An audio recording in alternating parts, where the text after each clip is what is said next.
Hank. Welcome to the Skull Sessions. And today my guest is Corissa Grant.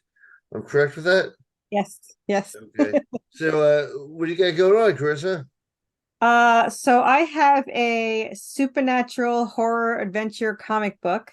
I started approximately a year ago making the comics. But I actually wrote them within the last 3 years with a co-writer, and we have over 100 issues written already for it.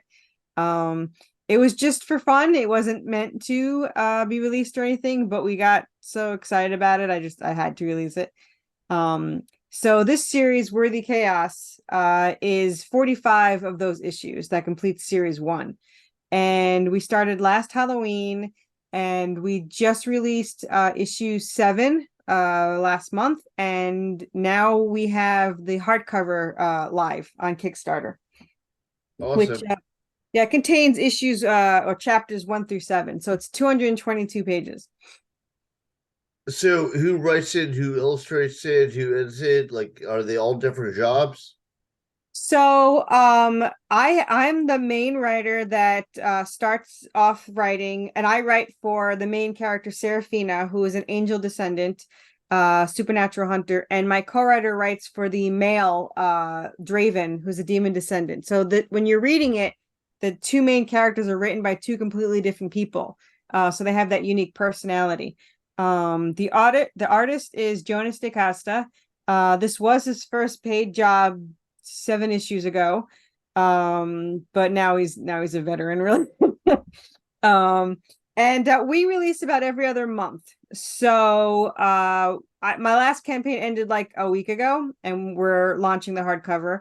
And then issue 8, which is technically book 2 chapter 1, will release January 8th, and that's already done. 9's actually already done too, so we're ahead of the schedule. We like to keep it every other month just to keep it on a routine. Okay. And what do you have a distributor that like send out to comic shop to newsstands? Like newsstands aren't even a thing anymore, really. But like I'm old. I remember when I was a kid, like the way you got comics was mainly like at 7-Eleven, and now and then it became comic shops. So and I know there are different distributors for each one. Like there are giant ones like Diamond, and there's smaller ones that like hit all the like indie stores. Although it's been a while since I checked and all that stuff. So what do you have going on with that? I'm the only distributor. But I have a couple in the local Tennessee comic shops, but generally it's just me. I have a website, the Worthy Chaos Comics, worthychaoscomics.com, and but pretty much I release everything on Kickstarter. Okay. So I rely on Kickstarter for most of the income of it. But we do, like I said, we do it pretty fast. My artist is really fast. He's absolutely amazing. And since it's already written, we're still writing. But this series is already written. So it's a pretty fast thing we got going. We also have our campaigns are a little different, where we've got a ton of merch. We have plushies and statues and 3D printed statues. We have coins and metal covers and mini Legos, and we've got a lot of stuff. So I've been called the Queen of Merch. That's been my nickname for a while. And in the last year, I've just been using podcasts like you to help me get the story out. So I really appreciate what you do. Because I don't have any other way to get this out there. So Wait, well, the whole purpose of the podcast is to put a spotlight on people that are doing interesting stuff, whether they're a big name or not. Um, Mhm. but yeah, so you said you initially it was like a fun project, just kind of like to like have some fun between yourselves and some friends, and then you started saying, "Hey, maybe other people like this." Yeah, so I wrote it as I don't know if you know what role play is, but on roleplayer.me, it's a website. You make up a character, or you take up a character from a movie or a show or something, and then you write the character, and then you write the story with somebody else. So I will write a chapter in my character's point of view, and then my co-writer writes the chapter in that other character's point of view. So you have two sides of the same chapter. So when I convert it to scripts for the comic book, I put their speech together, their thoughts together, I put the action of what's going on together. So yeah, we wrote it just for fun. We've been writing for approximately 3 years together, and we're still very much obsessed with it. I just wrote 2 chapters today and a chapter yesterday. So yeah, we're still writing. We're kind of obsessed with it. So A lot of your audience, or a lot of your early audience, was it there were fellow role players and people that were into the games, and they kind of knew a little bit of background on what you're doing? no, a lot of my first backers were my friends and family that just heard me talk about it nonstop for a long time before they were just like, just release it already. Actually, one of my work clients had said, why don't you put it on Kickstarter? And that's kind of like, okay, I didn't know anything about it. I knew Kickstarter, existed. I didn't know it was a thing for comic books. And apparently it's huge for comic books.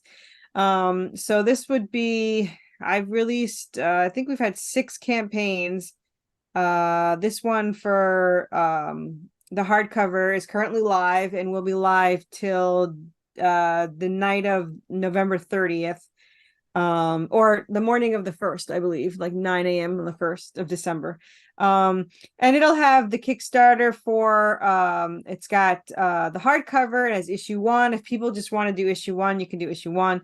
It has the PDF of it.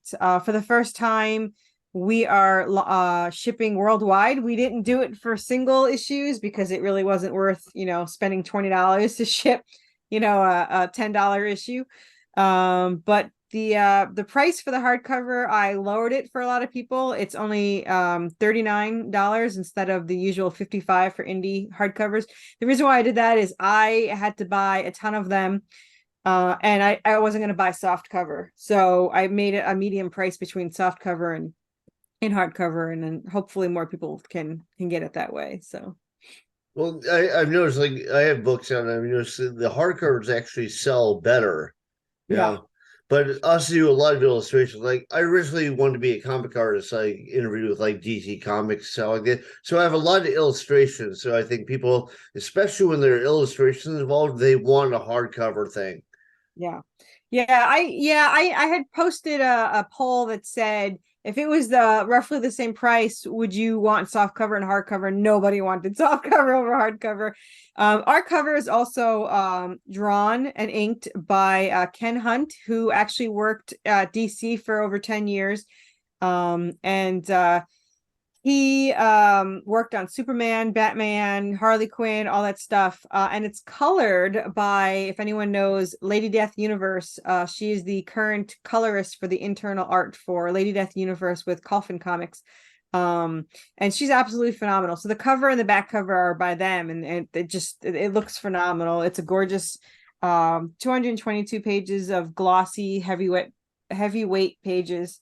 And for anyone that wants to know, it's Buffy the Vampire Slayer meets Supernatural in the town of Silent Hill in the world of Resident Evil, thrown in with Good Omens and Evil Dead. So if you like any of those, or horror, adventures, survival games, any of those things, you pretty much will like the story.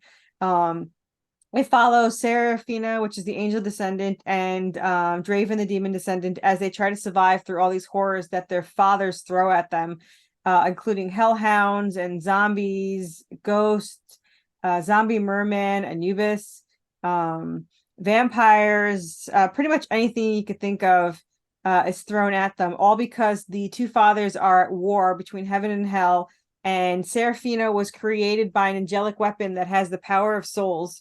And if they can get this weapon, they can tip the scale of the war in their favor. Her father, the angel, is wants it for another reason, but is using the war as an excuse to use heaven's resources. So you get to see kind of them pull the strings. They're trapped in this town. and they can't get out, so they're surviving all these things, and pretty much they're just trying to keep each other alive is pretty much what is happening. And it's kind of cool to see what they'll go through, and it's very, very fast paced. Like, it's all action, fast paced. One podcast I did, the guy like read it like the entire thing like an hour before the show, and he's like, it's just too fast paced for me. I was like, I don't know what that means. But it is very fast paced.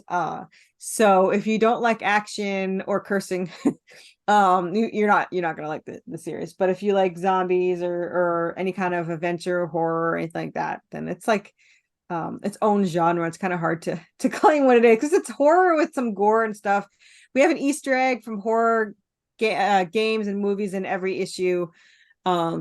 So there's that. But yeah, it's just a lot going on. It's very chaotic, hence the name, The Worthy Chaos. Well, yeah, I remember like I liked the Walking Dead comics, and I liked this series at first. And then I remember they did an interview with the guy who plays Rick. He's like, well, it's like a family drama and we're in hell. It's like, no, you missed the entire point of the show. It's like a zombie show that has their family trying to survive it. But I was like, they could have done it with a faster pace. The whole Hollywood, like, will slow everything down. Everyone's feelings get involved. It's like, I don't really care. If I don't care about the characters, I don't care what their feelings are. Yeah. Yeah. And yeah. when dramatic stuff happens, you care about the characters. I don't want to hear their long expositions, Yeah, it's a lot of character bonding and development between the two characters. They are soulmates. It's kind of like Romeo and Juliet in hell, but it's not like mushy. There's just these two characters obviously have this strong bond. And they would do anything to keep the other one alive, including kill or die to do it. So you get to see the lengths that they'll go and the things they go through, and it gets worse as it goes. Like book 1 is issues 1 through 7, which is in the hell town. And book 2 is they're trapped in a haunted asylum that's completely alive and controlled by the ghosts of all the patients that died inside through a riot that happened. And there's giant salamanders and ghosts and zombies, and they're all in there, and the zombies have straight jackets on and all this stuff. But you've got the mystery of what's going on, but it's mostly about the action between and the love between the two characters. And it is very fast paced. And for anyone that said it was fast paced the first book, to book 2 is almost worse. I mean, they're running from a zombie to a monster salamander that's like the size of 3 humans and stuff. But we like it fast paced, and that's how the role play was, because you want to entice the other person to write you back. You got to make it interesting. Well, fast paced isn't bad. It depends on how good the story is. Like I love The Boys, and The Boys is very fast paced, but like there's a great story behind it. So that it only makes it even better. Yeah, it is tough because it's such a great story, and it has so many things behind the scenes that you don't know that are happening yet, and a lot of things are hinted towards it. There's a lot of things going between the heaven and hell war. There's Anubis, and there's things about the character that people don't know yet. And I have people, like one particular person who didn't pay to read it, they were just reading it to review it. They're just like, so why does this said and why is that said? I was like, it's hinting to what's going to happen. You have to read it to find out what happens. And she's like, I want to know now. And I was like, I'll tell you, but I mean, she's like, well, readers, be patient. I was like, yeah, it's the story is very fast paced. Oh, they'll hear a name and they won't know what it is for a while. Well, and some people complain about everything. Yeah, there's always something. If you don't wrap up every little thing with a tight little bow, but then if you do, they don't like the way you wrapped it up either. So yeah, exactly. Lose. Yeah. Yeah, you can't win. I mean, it's a long series of 45 issues. So there's a lot of development to happen. There's a lot of the things that are happening that nobody knows yet. There's things behind the scenes between the characters. So it develops as it goes. It is a long-term story, which some people like and some people don't. I mean, when I first approached comic to publish it, they wouldn't even read the proposal because it was more than 3 issues. They're like, nobody reads more than 3 issues. I was like, every comic company ever will claim otherwise. I mean, Marvel, DC, Image, they all have long running shows. If it's a good story, then the long run is, that's what people want. You want to follow these characters, you develop a relationship with them. You want to see them Well, I succeed. think the start is they want something brief to kind of like test the waters with like your style, and then once they go, okay, you do something we like, then they trust you to do more. Like No, they that's wouldn't been even my read the experience. proposal. Like they wouldn't even read. Like I had 4 done and they wouldn't read it. Or I had 3 done at that time, and they wouldn't even read my proposal because the first thing they read was it's a 45 issue series. I was like, you're not contracted. You're not paying for No, well, anything either. that's what I'm saying. It's like they might go, okay, well, if it's a tiny little project, then well, we might be willing to try this out. But if you're like 45 issues, are like, oh my God, I'm like, you know, signing my life away for this, and I don't know. So, uh, like, I obviously like first I interviewed with comics and they won't let me do what I want, so then I interviewed with like Penguin Books, and they pay a lot, but they wanted what are called tear sheets, which is like proven work you've done for other stuff. And I was like, what is that? And I figured it out over time, but it's like you do stuff for magazines, but it's kind of that same thing. You do something on a lower tier, you kind of like get your foot wet. They go, okay, well, you've done work that we like on a consistent basis. We'll try something that we throw more money at. Yeah. Yeah. Well, I did it on my own anyway. Well, you're probably better. I mean, my first couple of books were like they went out through a traditional publisher, and I got robbed blind. Yeah, I heard a couple of people. There was 2 things that I refused to do. It was giving up any rights, and to compromise on the story. So I just figured I'd do it myself. It's very expensive. But it's such an amazing thing to see your comics come to life. And we've been very lucky with the Kickstarter so far. I don't know how long people stay to read. I'm hoping that they'll stay. I know it's tough because I have very loyal but broke fans, so it's tough to have every other month. Um, but It seems like every fan is broke. Like yeah, every time I yeah, go to a convention, they're like, "Oh man, that's awesome," but I only got $3. yeah. Oh yeah, I have a lot of that. Like your story's awesome, and I'm gonna hopefully catch up, and that's why I kind of made the hardcover a little bit cheaper, because when book 2 comes out, you could just, instead of spending $60 or $70 in the last 7 issues, you could just spend 40 and get the whole thing. So a couple people like that, but other people still want to collect, the singles and the variant covers and all that stuff. And for the book 2, I upped the ante when it came to covers, which I spent a fortune on, but I couldn't resist because I had to get the artist for all my favorite series. So like I have an artist from Resident Evil, which is Jeremy Packard, who or Rampack, who did he did Injustice to the interior artist, but he worked for Marvel, DC, IDW, Blizzard, Capcom. He did amazing work. And then I have for issue 9, I have the interior artist for the later comic book of Buffy, the interior artist of Cara Moline, which is amazing. And issue 10 is Kevin Sharp, who is the interior artist for the Evil Dead comic books, Army of Darkness, and all that. So yeah, I had to get all my favorites. I'm still trying to find a Silent Hill one because I contacted Tristan Jones and never heard back. And what was the other one I was looking for? Oh, Supernatural. I'm still looking for a Supernatural one. I found one person, but they're too busy, so I'm just gonna have to keep bothering them until they agree. So, Well, I don't think you're wasting your money because I mean, if you get like really talented people doing your stuff, even if it costs you a lot in the short term, it gives a lot more durability over time. that's true. And they did, I'll tell you, like Jeremy, who worked on so many things, his detail is just phenomenal. It's just I mean, everyone looks at it and they're just like, there's like 100 zombies on a page, like being attacked. It's just awesome and very detailed. And he's actually came out the comic book that I'm actually going to help him produce or publish. hopefully soon. He already finished it, so I just have to get the Kickstarter up and running. But yeah, his work is phenomenal. If anyone goes to the pre-launch is up for the issue 8, which you'll see his cover on there.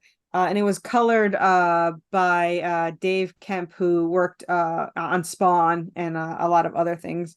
So yeah, I like the new covers. It was a risk, but like you said, hopefully it'll pay off and all that, and we'll see how that goes. Well, if nothing else to pay off, because like I did what I wanted to do. Yeah. Oh yeah, Like even absolutely. if financially it doesn't pay off, but Yeah.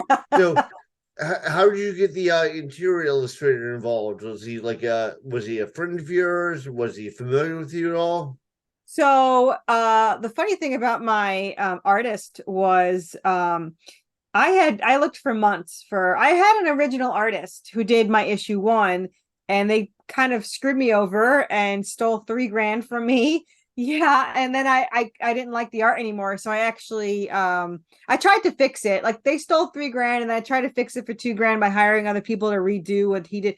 I didn't like it, so I hired this artist, and the way I found him was I had posted on Facebook a chapter of my story, and I said if anyone wants to do a test page, I'm looking to see if you guys can draw my characters, and if you do, you have a job for 45 issues at least. So I had 5 people working on it, and he wrote to me and said, are you still taking any submissions? And I said, well, I said, if you want to do a free page, I'll look at it first. If you want to wait till these 5 people are done, then I'll pay you for a page. And he's like, no, do it for free.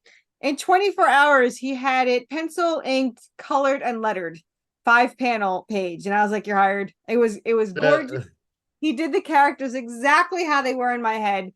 So I paid him to redo 1, and then he's been doing them ever since. And I think he starts issue 10 tomorrow. So yeah. that's awesome. And how did you find him? Like, what was he? Facebook. Facebook? Yeah, Facebook on I think it was indie writers collaborations with artists. And he was in one of those. I've joined everyone I can join, so I don't remember the specific ones, but yeah, I did just posting the story in there, and I got a lot of I was very lucky because I had another person who wrote to me, read the story, and said, oh, here's the first 5 pages, and I was like, what the and they were really good, and they weren't going to charge me, and I said, I kind of I need to pay you whatever. But then they had another gig, and they're like, oh, this one's a paid gig, and I was like, that's why I was going to pay you, because I didn't want Right, you. right. But this So you take artist, it seriously, yeah. yeah, but this artist Jonas DaCosta is absolutely amazing, and I could not have found a better artist. He's fast, he's dedicated to the story, he's not just a paid artist, he's part of the team. And I really appreciate that he does that. And he promises to be around for the whole thing. And then he got upset when I said, oh, you can't do the spinoff. And he's like, why not? Why can't I? And I was like, well, the next 6 years is going to be this issue, this series. And I said, but if I don't find another artist by then, we'll just start this one, when you finish this one. So he might be doing it. Who knows? And we have a prequel too. So yeah, he has enough work for about 20 years if he wants to stick around. Are you gonna try and get it also adapted as like a Netflix series or something like I that? don't trust Netflix or any of those people to do my characters. However, my dream is to have it as an animated series. I would love an animated series, and a survival horror game, of course, would not be, out of the question. And a couple of people have begged me for a tabletop. So maybe eventually I'll do a tabletop. It's way cheaper than either one of the first ones. So might be doing the tabletop first. Um, but yeah, I mean, there's a lot of cool things you could do with this story, but the dream is the animated series is what I would love. Yeah. Okay. And is there, if people want to look at, what's your Kickstarter page? Do you have a website? Yeah. So the best way to find us, the easiest and simplest way, is to search Worthy Chaos on Kickstarter. We're the only one that pops up. But you can also follow the link, theworthychaos.com.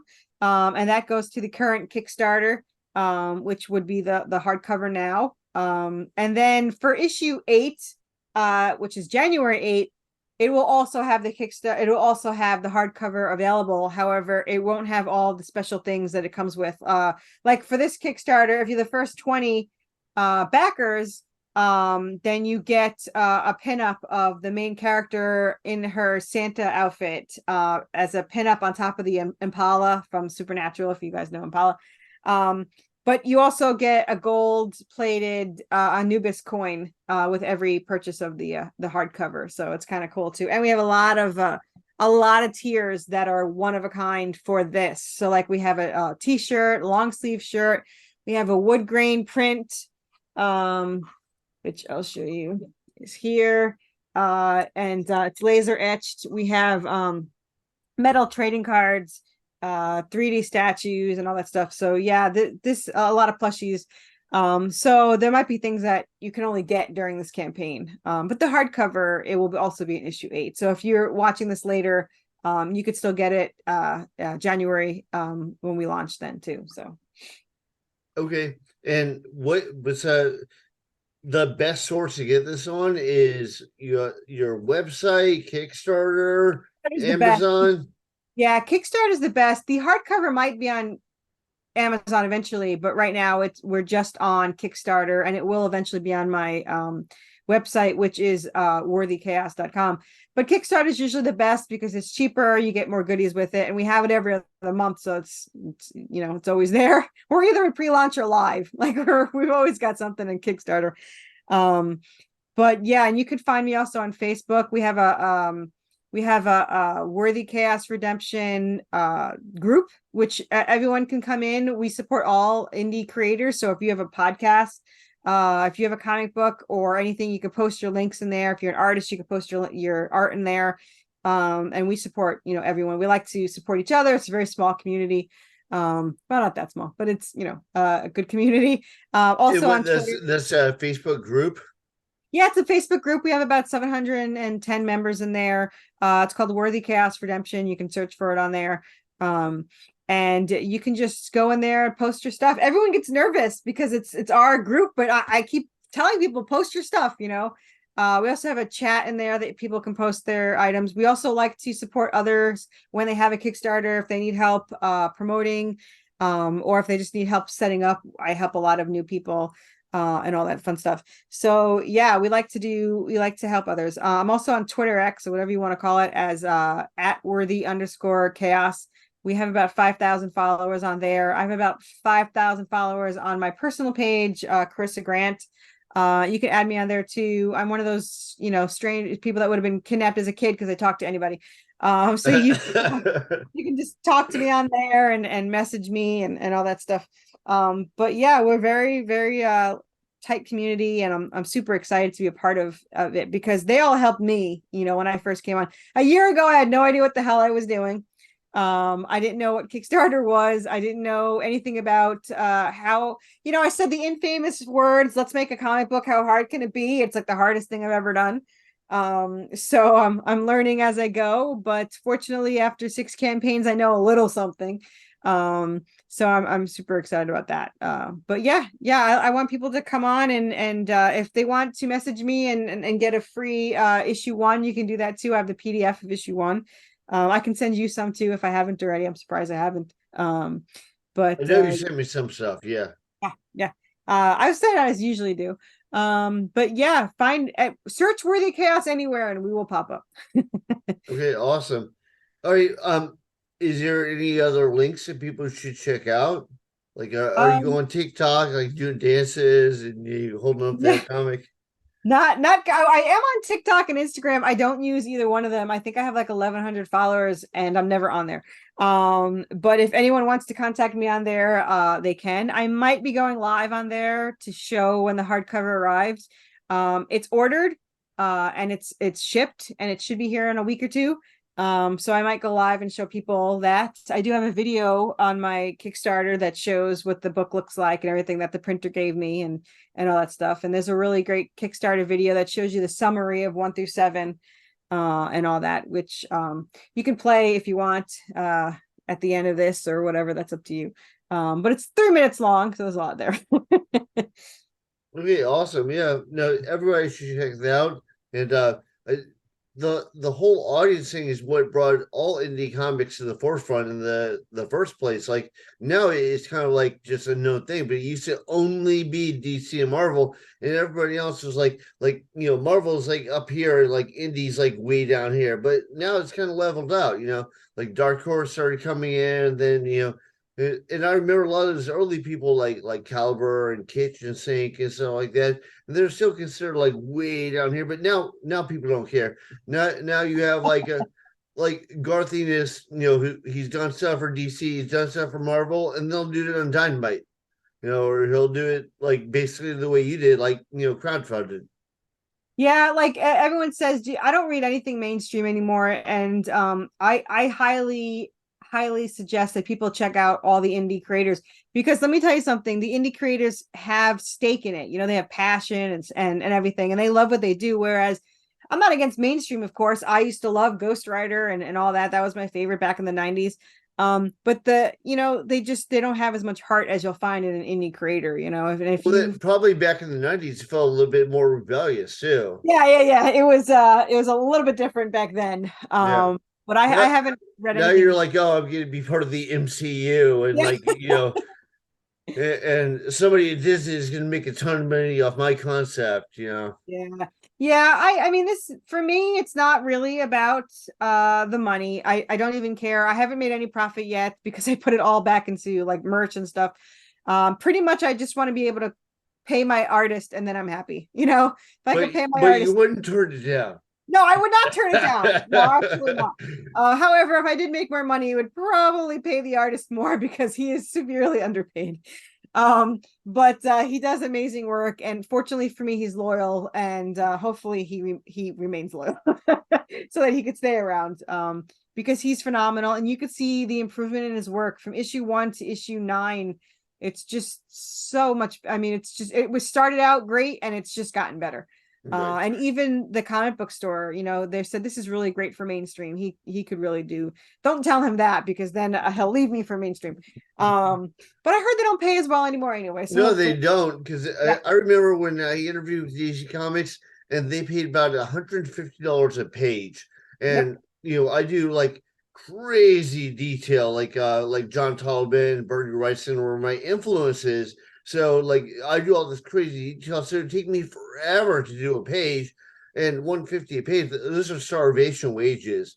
Yeah, they want 24 pages a month, and like basically, this is, like I said, I'm old. This is back in like '98, so this is like you have to live in Brooklyn or Manhattan. You have to live on what little they pay you, but now they actually pay less per page because now people can they could live in like El Salvador or Chile or whatever, and they just email it in. So if you live in Venezuela, $60 a page is a lot of money. Whereas if you live in Brooklyn, you're like, I can't even pay my rent. Are you kidding? I had someone overseas, not my artist, but someone overseas was gonna charge me $7 a page, and the art was amazing. But I was like, the translation was a little bit the language barrier is a little tough. Also, he couldn't get the original art to me, and I'm obsessed with my own original art. So, but yeah, I mean, they don't pay very much. I think I've heard a lot of artists tell me now that the highest Marvel is paying recently was like $75 a page. Holy shit. Yeah, it's dropped. Nothing. Yeah. Yeah. I pay that. I pay more than that per page. So it's tough. But so go to indie people. We're better. And probably a lot more creativity, because I know that one thing, like one of my favorite writers was like Alan Moore. And when Alan Moore was doing stuff, they were constantly fucking with him. And obviously Alan Moore knows way better than some crappy editor who couldn't he couldn't write to save his life. But they would constantly, they stole all his rights, and I mean there's a long trail of sorrow with Alan Moore. But I'm just saying, with the indie guys, they're like, this is what I'm putting out, and if it's like Dark Horse Comics, they're like, all right, good for you. Yeah. nobody cares. Like I'm really surprised by some of the I'll write to somebody I find on Facebook and be like, listen, I can't afford your talent, but if you just let me know how much, I'll save up for it. And it's like $200 for a cover. I was like, dude, you worked at Marvel for like 10 years. How are you only $200 a page? Or $200 for a cover. So yeah, a lot of people are severely undercharging, and then you have the ones that severely overcharge. Like I had Right. somebody that's a no name tell me $1,200. I was like, why would I pay you $1,200? I don't know who the hell you are. You have no following, and I just had someone from Marvel do it for $200. Right. So yeah. But you should send me some sample of your art, because you doing horror. I need covers all the time. So Yeah, I'll see some samples. cool. But last thing I was gonna say is, so like I talked to Walter Simonson. He did my favorite run of Thor. Like I'm Norwegian. And I'm like, this is the first time that somebody actually captured the Norwegian myths. For Yeah. Thor. You know, he's not rich. He's like advised on like the Thor movies, which I'm sure that paid him more than Marvel ever did. But he's a teacher. Steve Bissett and John Tolman were, they did the Alan Moore Swamp Things, and they're my biggest single artistic influence is that combo. Steve Bissett, he teaches at college, he teaches art at college, because like that's how little they made. Like Yeah. he worked his entire life, did all this amazing artwork, and he teaches at college. Yeah. It's very depressing. I mean, I have an original. I have 3 or 4 originals. So like Disney obviously used to be big. It's still big, but it's not as big as it used to be, it seems. However, Richard Green, who was the creator and animator for Lemire in the original Beauty and the Beast cartoon movie, and also The Rescuers Down Under, he lives near me, and he's done work for me for like $100. I'll pay him more, because he's amazing. But he worked with the original Disney animators. All the originals what is it, eight original animators that did the original Donald Duck and then Mickey Mouse, and I mean he learned from them. And like he works at a gallery just as because he couldn't get more work. And it's just insane to me that they didn't get paid what they got paid. They should have got paid like Well, they 20,000. also kind of get screwed over on the rights. Oh Like yeah. Oh they yeah. invent something and then all of a sudden became property of Marvel or property of DC. Like Alan Moore could go on for hours about this, how screwed over he got into Watchmen. Yeah. And like they're selling stuff, and he's like, "Hey, where's my percentage of the poster sales or the T-shirt sales?" They go, "Oh no, this is promotion for your comic Yeah. book." Yeah. No. Yeah, I already told my artist, like, if my Kickstarters ever make it big, I'm splitting it with him, because right now we're doing pretty good. We make about $3,000 per Kickstarter, but that pretty much goes to pay him, and Right. pays stuff. But right now everything I do is out of pocket, and it's worth it. But hopefully it'll eventually pick up where it could pay for itself. I could pay my artist more and all that stuff. So, but right now I'm obsessed with my own merch because I have plushies and stuff. So everyone makes fun of me. They're like, why do you buy so much merch? It's because I wanted it, and selling it makes it tax deductible. I So I love merch for especially oh, merch for like indie products. You yeah, know, yeah. Oh, we have tons. I mean, we have like, the 3D printed yeah. Anubises, and we have clay statues of all the characters, and we No, have I love that stuff. It's super yeah, unique. Like yeah, the Necronomicon, yeah. every year, and like people like sell like their little like sculpted interpretations of his creatures. I'm like, where else are you gonna get that? That's amazing. Oh yeah, so every book we have our own characters, plushie. We love plushies. And we only make a small amount because they're all handmade, so they're incredibly expensive to create and don't really make any profit on them, but they're so cool to have. And Well, I'm sure for it'll be worth a ton of money once you die. That's that's kind right. of the way it goes. That's right. In January, we're gonna have new plushies. We're gonna have a plushie for our zombies in straight jacket with working straight jackets. We're gonna have the plushies for the giant salamanders. Oh, And we I might have to get one of the zombie ones. That sounds pretty awesome. Yeah. Oh, everyone is excited about the zombie plushie. I think it's gonna be so cool. Especially when my plushie queen was like, do you want it working straight jacket? I was like, now that it's an option, yes. Like, I didn't know that was an option, but yes, I would like to have a working straight jacket for my plushie zombie. Yeah. I mean, I love things like that. I have a whole dollhouse here, replica of a 1920s asylum. I mean, I have like the little miniature straitjackets and stuff. I Awesome. absolutely love that stuff. I love details. I love all that. And also, I forgot, I never mentioned this, but our song, when you listen to the Kickstarter video, the song is actually a song that we had written and performed for our story. So the lyrics are based on our characters, which you can get as a download for like $3. You get the instrumental and the vocal version. And the lyrics are on the Kickstarter page too under add-ons. So if anyone wants to check that out, they can. So yeah. Awesome. Yeah. No, I love what you got going on. I hope when there's a further development, you'll come back on the podcast. Yeah. So great having you on. Thank you very much. Do you have anything else you want to throw out there?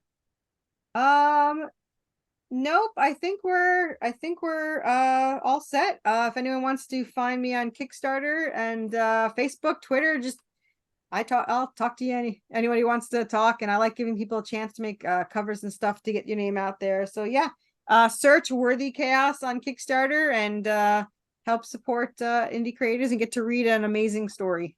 I'm biased, but yeah. Awesome. All right. Well, thank you very much. Thanks for being on the podcast. And with that, I'm going to call it. All right. Thank you.